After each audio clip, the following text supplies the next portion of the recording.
नमस्कार, मैं रविश कुमार। धर्म के नाम पर बांटते बांटते बांटने वालों की अब ऐसी आदत हो गई है कि नामों को ही बांटने लग गए हैं।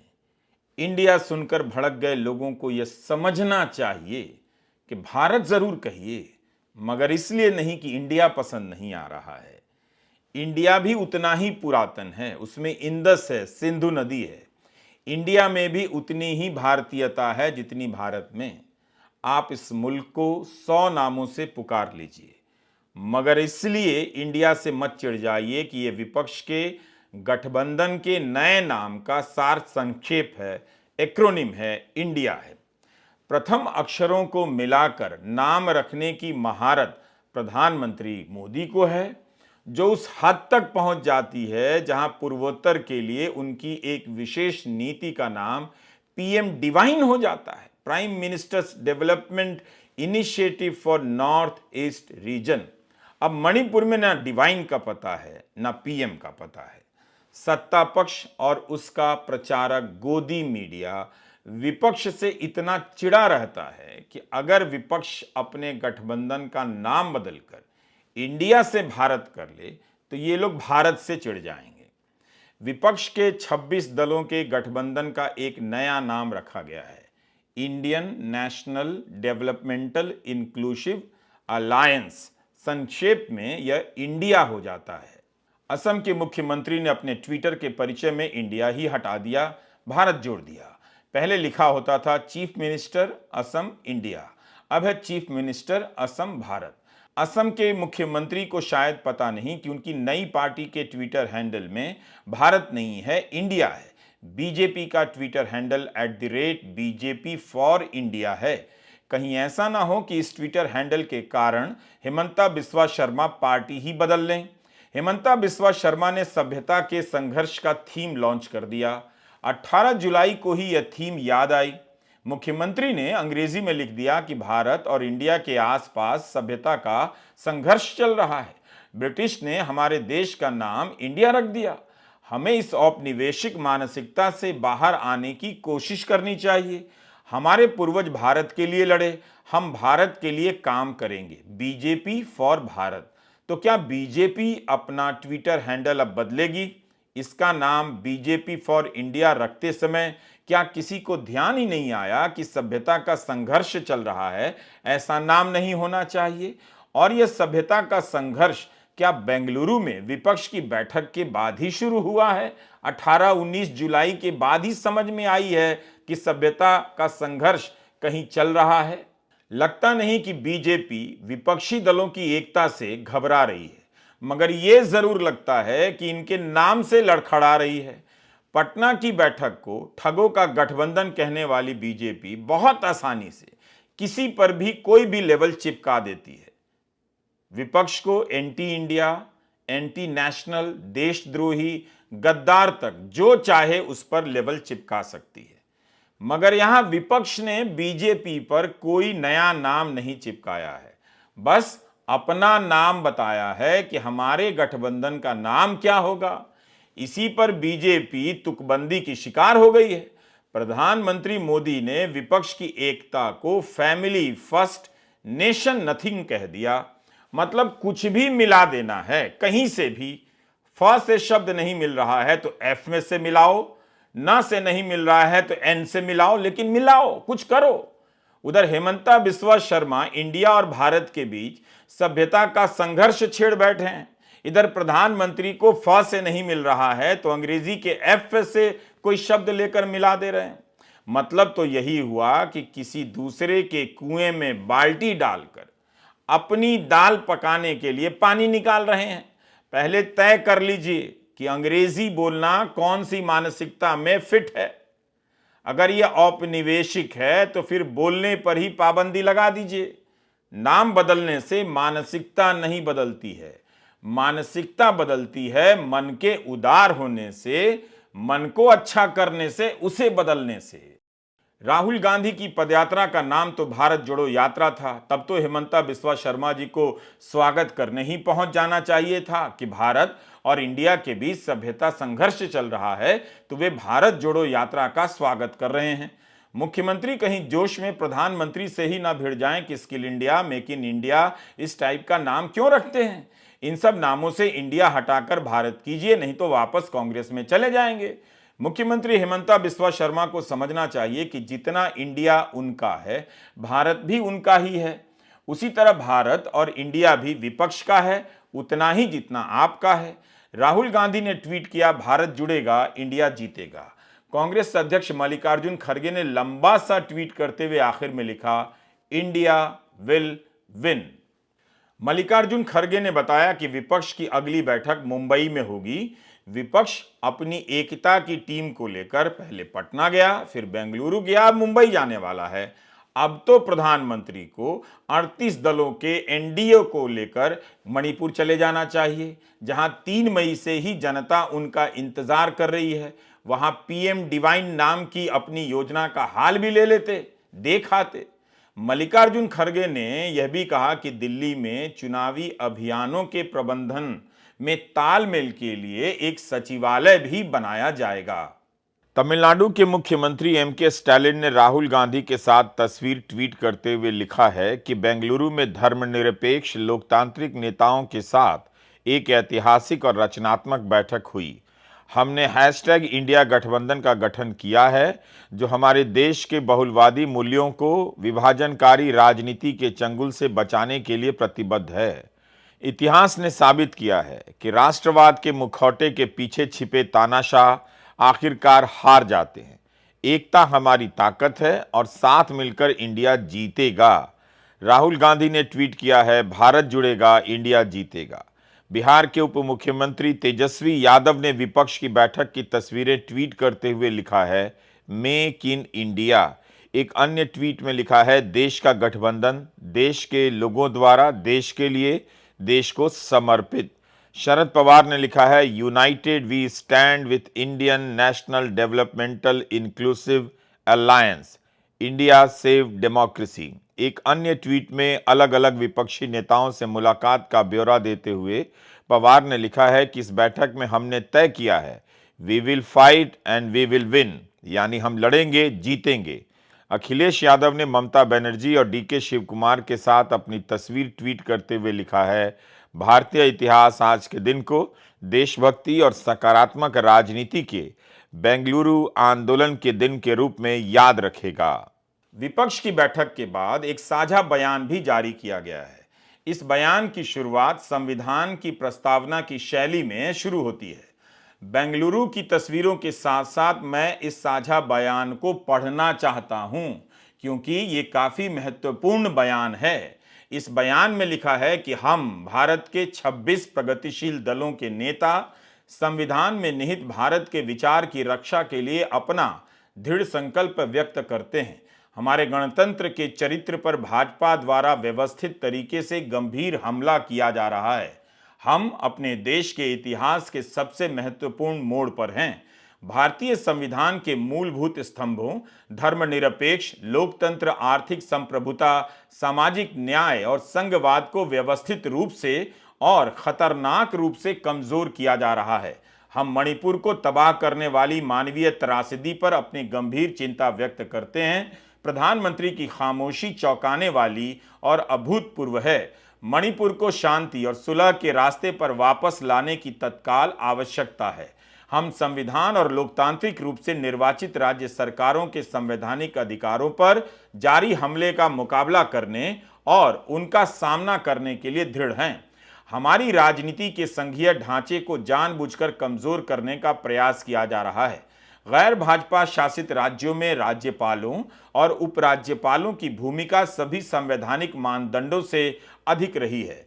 भाजपा सरकार द्वारा राजनीतिक प्रतिद्वंदियों के खिलाफ एजेंसियों का खुल्लम खुल्ला दुरुपयोग हमारे लोकतंत्र को कमजोर कर रहा है। गैर भाजपा शासित राज्यों की वैध जरूरतों, आवश्यकताओं और अधिकारों को केंद्र द्वारा सक्रिय रूप से अस्वीकार किया जा रहा है। भाजपा तो देश बेचने का सौदागिरी कर रहा है, देश बेचने का सौदागिरी कर रहा है, लोकतंत्र को खरीदने का सौदागिरी कर रहा है। इसी के लिए आज कोई इंडिपेंडेंट एजेंसी को भी काम नहीं करने देता है। कोई आदमी कोई ऑपोजिशन को सपोर्ट करते हैं, ऑपोजिशन स्टेट को, तो नेक्स्ट डे ईडी और सीबीआई और कोई चला जाता है और खाली धमक देता है हम 355 करेगा, हम 356 करेगा। हम लोगों ने आज 420 कर दिया, 420 धारा अप्लाई कर दिया पॉलिटिकली, जिसमें इंडिया जीतेगा, भाजपा हारेगा, भारत जीतेगा, भाजपा हारेगा, इंडिया जीतेगा और हमारा देश जीतेगा। आज से 9 साल पहले इस देश के लोगों ने नरेंद्र मोदी जी को भारी बहुमत देके जिताया था। इन 9 साल के अंदर उनके पास मौका था, वो देश के लिए बहुत कुछ कर सकते थे, लेकिन इन 9 सालों में उन्होंने एक भी सेक्टर ऐसा नहीं है जिसमें हम कह सकें कि तरक्की हुई है।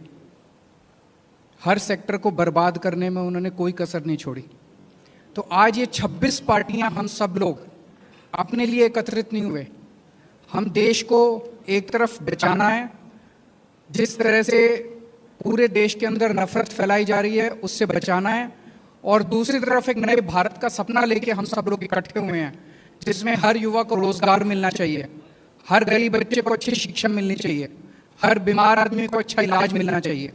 ये सपना लेके हम सब लोग इकट्ठे हुए हैं, जहाँ पे ऐसा भारत होगा जहाँ सब सुख शांति होगी, प्यार मोहब्बत होगी और देश तरक्की करेगा, ना कि देश के संसाधन जो हैं कुछ लोगों के लिए, चंद लोगों के लिए लुटाए जाएंगे। जब गठबंधन सत्ता की मजबूरी का हो, जब गठबंधन भ्रष्टाचार की नीयत से हो, जब गठबंधन परिवारवाद की नीति पर आधारित हो, जब गठबंधन जातिवाद और क्षेत्रवाद को ध्यान में रखकर किया गया हो, तो वो गठबंधन देश का बहुत नुकसान करता है। 2014 से पहले की गठबंधन सरकार का उदाहरण हमारे सामने है। तमाम उठापटक के बीच वो गठबंधन सरकार किसी तरह अपने 10 साल खींच पाई, लेकिन देश को क्या मिला?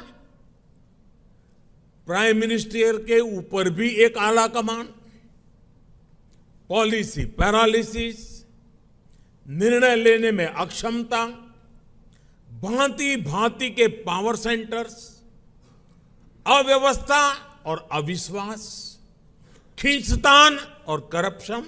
विपक्षी दलों ने जाति की जनगणना की मांग की है। इस साझा घोषणा पत्र में 26 दल जाति की जनगणना की मांग कर रहे हैं। इस पर मीडिया चुप्पी साध गया। इस पर बीजेपी ने भी कुछ नहीं कहा होगा। मोदी सरकार मंत्रिमंडल का विस्तार करती है तो मंत्रियों की संख्या जाति के अनुसार बताती है। बीजेपी उन मंत्रियों की होर्डिंग लगाती है तो जाति के हिसाब से लगा देती है। खुद गिनकर बताती है कि कितने ओबीसी मंत्री बने हैं, लेकिन जाति की गिनती नहीं कराती है। विपक्ष के साझा बयान में आगे ये कहा गया है कि हम अपने साथी भारतीयों को निशाना बनाने, प्रताड़ित करने और दबाने के लिए भाजपा की प्रणालीगत साजिश से लड़ने का संकल्प लेते हैं। नफरत के उनके जहरीले अभियान ने सत्तारूढ़ दल और उसकी विभाजनकारी विचारधारा का विरोध करने वाले सभी लोगों के खिलाफ द्वेषपूर्ण हिंसा को जन्म दिया है। ये हमले न केवल संवैधानिक अधिकारों और स्वतंत्रताओं का उल्लंघन कर रहे हैं, बल्कि उन बुनियादी मूल्यों को भी नष्ट कर रहे हैं जिन पर भारत गणराज्य की स्थापना हुई है। स्वतंत्रता, समानता और बंधुत्व और न्याय राजनीतिक, आर्थिक और सामाजिक भारतीय इतिहास का पुनर्निर्माण और पुनर्लेखन करके सार्वजनिक विमर्श को दूषित करने के भाजपा के बार बार प्रयास सामाजिक सद्भाव का अपमान हैं। 26 विपक्षी दल अपनी वैचारिक रेखाएं साफ साफ खींच रहे हैं। साझा बयान को पढ़िए तो पता चलेगा कि विपक्ष लिखित रूप में अपनी एकता का मकसद और प्राथमिकता जनता के सामने रख रहा है। जनता के सामने साफ साफ कह रहा है। लेकिन भारत बनाम इंडिया का डिबेट इसलिए खड़ा किया गया ताकि जनता के बीच विपक्षी एकता का यह मकसद विचार विमर्श के लिए पहुंचे ही नहीं। विपक्ष ने बीजेपी पर लोकतंत्र, संवैधानिक अधिकारों के खत्म करने के आरोप लगाए हैं। इस पर बहस नहीं, इस पर प्रतिक्रिया नहीं। विपक्ष ने अपने साझा बयान में कहा है कि भारतीय इतिहास का पुनर्निर्माण और पुनर्लेखन करके सार्वजनिक विमर्श को दूषित करने के भाजपा के बार बार प्रयास सामाजिक सद्भाव का अपमान है। लड़ाई बीजेपी की विचारधारा, उनकी सोच के खिलाफ है। वो देश पर आक्रमण कर रहे हैं, बेरोजगारी फैल रही है,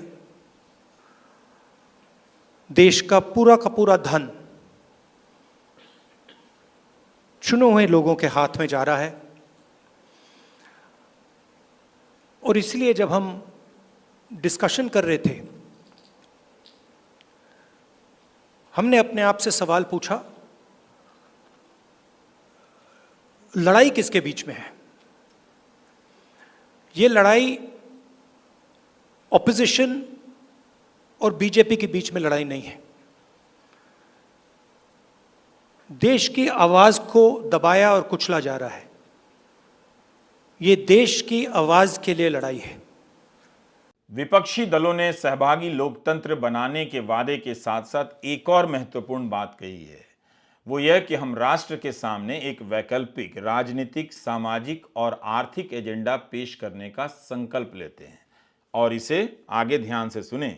विपक्ष ने कहा है कि हम शासन के सार और शैली दोनों को बदलने का वादा करते हैं, जो अधिक परामर्शात्मक, लोकतांत्रिक और सहभागी होगा। शासन के सार और शैली को बदलने की बात कही गई है। ये क्या साधारण बात है? इतनी महत्वपूर्ण बात पर चर्चा होनी चाहिए थी और बीजेपी अपना पक्ष रख सकती थी, बता सकती थी कि ईडी के प्रमुख संजय मिश्रा की नियुक्ति पर सुप्रीम कोर्ट ने जो कहा उसके लिए जिम्मेदार कौन है और यह काम किया किसके लिए गया। प्रफुल्ल पटेल और प्रधानमंत्री को एक ही फ्रेम में हर्षोल्लास के मूड में देखकर प्रधानमंत्री की एक पंक्ति दोहरा रहा हूं, जो उन्होंने विपक्षी दलों की एकजुटता पर कही है। उन्होंने कहा है कि जनता देख रही है कि ये पार्टियां क्यों इकट्ठा हो रही हैं।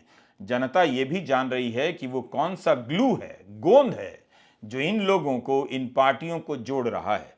प्रधानमंत्री जी बता दें कि उनके साथ किस गोंद से प्रफुल्ल पटेल जुड़े हुए आ रहे हैं।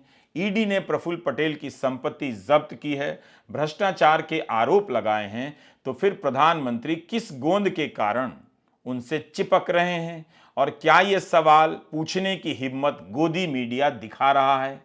कुल मिलाकर विपक्ष एकता की राह में गंभीरता से कदम बढ़ाते जा रहा है। पटना में बैठक हुई, बेंगलुरु में हुई और मुंबई में बैठक होने जा रही है। बीजेपी और गोदी मीडिया ने पूरा माहौल बनाया कि विपक्ष की इन बैठकों से कुछ नहीं निकलेगा। लेकिन एक नाम ऐसा निकल कर आया कि बीजेपी नाम रखने और बदलने में व्यस्त हो गई। उधर विपक्ष के नेता बीजेपी की बनाई धारणाओं का जवाब देना सीख गए लगते हैं। उनके बयानों में सफाई नजर आने लगी है। परिवारवाद के आरोपों का उद्धव ठाकरे ने जो जवाब दिया है, वो बात जनता तक ना पहुंचे, इसलिए इंडिया बनाम भारत की बहस चलाई जा रही है। कुछ लोगों को ऐसे लग रहा है कि परिवार के लिए लड़ाई लड़ रहे हैं। हाँ, देश हमारा परिवार है और इस परिवार के लिए हम लड़ रहे हैं। देश ही हमारा परिवार है, तो इस परिवार को हमें बचाना है। और लड़ाई हमारी एक पार्टी के खिलाफ या एक व्यक्ति के खिलाफ नहीं है। लड़ाई हमारी नीति के खिलाफ है, तानाशाही के खिलाफ है। और जैसे एक ज़माने में आज़ादी की लड़ाई हुई थी, तो अब आज़ादी खतरे में आई है। तो इस आज़ादी के लिए हम सब इकट्ठा आए हैं। एक व्यक्ति या एक पार्टी मतलब देश नहीं हो सकता। पूरे देश की जनता मतलब देश है और देश की जनता अब इंडिया और भारत बनकर सामने आएगी। अपने देश को हम सुरक्षित रखेंगे। 2014 के बाद जम्मू कश्मीर में बीजेपी के समर्थन से महबूबा मुफ्ती मुख्यमंत्री बनी थी। क्या तब महबूबा मुफ्ती परिवारवाद का प्रतीक नहीं थी? अजीत पवार शरद पवार के भतीजे हैं, क्या अब वे परिवारवाद का प्रतीक नहीं रहे? ज्योतिरादित्य सिंधिया क्या थे और क्या हैं? जिन दलों से बीजेपी का संगठन था और है, उनमें भी परिवारवाद है, लेकिन प्रधानमंत्री कभी उनका मजाक नहीं उड़ाएंगे, कभी उन पर आरोप नहीं लगाएंगे, कभी उन पर हमला नहीं करेंगे। अपने दल के भीतर सांसदों और विधायकों के बच्चे हैं, उनके बारे में कुछ नहीं बोलेंगे। राजनीति में परिवार से ज्यादा पैसे का बोलबाला आ गया है। पैसे वाले औद्योगिक परिवार इस राजनीति को अब चलाने लगे हैं। प्रधानमंत्री राजनीति के इस नए परिवारवाद, जिसे मैं पैसावाद कहता हूं, उस पर कभी नहीं बोलते हैं। इलेक्टोरल फंड से बीजेपी को ही क्यों सबसे ज्यादा पैसा आ रहा है, कौन पैसा दे रहा है, इसका पता नहीं चलता। क्या ऐसी व्यवस्था किसी भी सूरत में पारदर्शी कही जा सकती है? लेकिन इलेक्टोरल बॉन्ड से जुड़े सवालों को लेकर प्रधानमंत्री कभी भी नहीं बोलते हैं। आपके सामने एक ऐसा खतरा बताते हैं परिवारवाद के नाम से, ताकि जो सबसे बड़ा खतरा है पैसावाद का, इलेक्टोरल फंड के जरिए उस पर बात ही ना हो, वो आपके ध्यान से हट जाए। और इसी तुकबंदी में इंडिया आ गया, जिसे हटाकर हिमंता बिस्वा शर्मा भारत करने में लगे थे और सभ्यता के संघर्ष का बिगुल फूंक रहे थे। प्रधानमंत्री ने एनडीए का मतलब समझाया कि एनडीए नई ऊर्जा से भरी हुई त्रिशक्ति है। एन से न्यू इंडिया, डी से डेवलप्ड नेशन, ए से aspiration of people and regions. इतनी अंग्रेजी भी ठीक नहीं है प्राइम मिनिस्टर जी, खासकर जब हिंदी की राजनीति का श्रेय लेने की होड़ मची हो। एक से एक फर्जी विद्वान लेख लिखने में लगे हैं कि मोदी के दौर में हिंदी को राजनीति में स्थापित किया जा रहा है। उस दौर में आप अंग्रेजी के एक्रोनिम दे रहे हैं, सार संक्षेप वाले नाम दे रहे हैं। एनडीए में 38 दल हैं। कुछ तो कुछ दिन पहले तक विपक्ष के साथ थे या विपक्ष के खेमे में थे। प्रधानमंत्री मोदी ने कहा कि हमारे देश में राजनीतिक गठबंधनों की एक लंबी परंपरा रही है, लेकिन जो भी गठबंधन नेगेटिविटी के साथ बने वह कभी भी सफल नहीं हो पाएगा। पॉलिटिक्स में प्रतिस्पर्धा हो सकती है, लेकिन शत्रुता नहीं होगी। आखिरकार हम एक ही देश के लोग हैं, एक ही समाज का हिस्सा हैं। लेकिन दुर्भाग्य से आज विपक्ष ने अपनी एक ही पहचान बना ली है, हमें गाली देना, हमें नीचा दिखाना। प्रधानमंत्री कह क्या रहे हैं? 38 दलों का साथ आना क्या सकारात्मकता है? तो 26 दलों का साथ आना नकारात्मकता कैसे है? आप खुद विपक्ष को हराने के लिए 38 दलों का गठबंधन बना लीजिए और वो सकारात्मक है, लेकिन विपक्ष आपको हराने के लिए 26 दलों का गठबंधन बना ले तो वो नकारात्मक है। प्रधानमंत्री कहते हैं विपक्ष का काम है नीचा दिखाना, उन्हें गाली देना। प्रधानमंत्री बता दें और आप प्रधानमंत्री से पूछिए कि 10 साल में विपक्ष के साथ उन्होंने कितनी बैठकें की हैं। प्रधानमंत्री बताएं कि कितनी बार विपक्ष को विश्वास में लेकर उन्होंने काम किया है। मणिपुर से विपक्षी दलों का प्रतिनिधिमंडल दिल्ली आया, क्या उन्होंने मुलाकात की? क्या प्रधानमंत्री ने कभी इस विपक्ष को सम्मान दिया है? राज्यपाल विपक्षी सरकारों के राज्यों में क्या कर रहे हैं, क्या लोगों को नहीं पता? क्या वो सम्मान दे रहे हैं? तमिलनाडु में अभी क्या हुआ? क्या यह सम्मान था कि राज्यपाल किसी मंत्री को बर्खास्त कर दें? अरुणाचल प्रदेश और उत्तराखंड में अवैध रूप से सरकार गिराकर राष्ट्रपति शासन लगाने का काम मोदी राज में हुआ, जिसे सुप्रीम कोर्ट ने पलट दिया।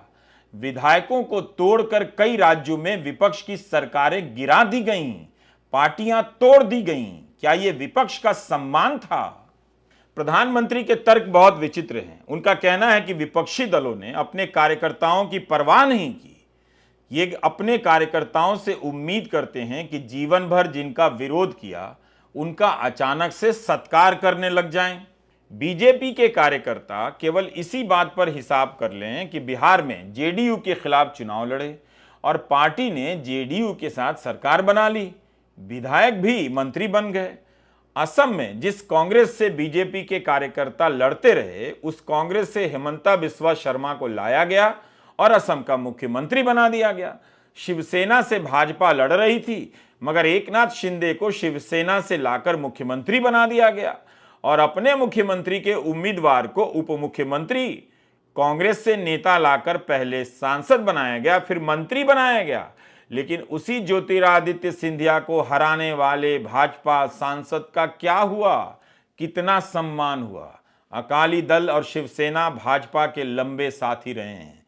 उनके साथ भाजपा ने क्या किया, क्यों अलग हुए हैं बीजेपी के कार्यकर्ता, ये सवाल पूछ लें। मणिपुर जल रहा है। प्रधानमंत्री नारा दे रहे हैं nation first, security of nation first. Skill India, digital India, startup India, Khelo India, जीतो India, new India, shining India. ना आप इंडिया बदल पाएंगे और ना भारत। नाम तो इस मुल्क का यही रहेगा, बस काम बदलना चाहिए। बीजेपी के नेताओं को ध्यान रखना चाहिए, ऐसा ना हो कि विदेशों से अंग्रेजी में शिक्षा लेकर, डिग्री लेकर लौट रहे अपने बच्चों की डिग्रियां ही फाड़ डालें। कहने लग जाएं कि हम डिग्री नहीं फाड़ रहे बेटा, हम तुम्हें औपनिवेशिक मानसिकता से आज़ाद कर रहे हैं। एडिनबरा की जगह तुमको आरा भेज रहे हैं, वहीं से अब डिग्री लेकर आना। तो जनता खबरदार रहे और समझदार भी। ना भी रहे तो कोई बात नहीं, हाउसिंग सोसाइटी के अंकिल हमेशा वफादार ही रहेंगे। नमस्कार, मैं रविश कुमार।